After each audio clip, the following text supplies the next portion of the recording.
सोलापूर लोकसभेत झालेल्या पराभवाची कारणे शोधण्यासाठी शनिवारी शांतीसागर मंगल कार्यालयात भाजप निरीक्षक खासदार धनंजय महाडिक यांच्या प्रमुख उपस्थितीत भाजपची बैठक आयोजित करण्यात आली होती। यावेळी बैठकीस उपस्थित असणाऱ्या भाजप पदाधिकाऱ्यांनी धनंजय महाडिक यांच्या भीमा कारखान्याच्या संचालकांनी प्रणिती शिंदे यांना पाठिंबा का दिला म्हणत गोंधळ घातला।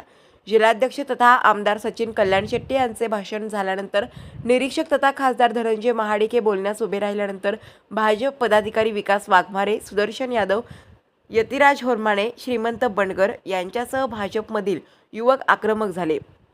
त्यांनी निरीक्षक खासदार धनंजय महाडिक यांना विरोध करत एकच गोंधळ घातला। खासदार धनंजय महाडिक यांच्या भीमा कारखान्याच्या संचालकांनी प्रणिती शिंदे यांना पाठिंबा का दिला असा प्रश्न युवकांनी उपस्थित केला।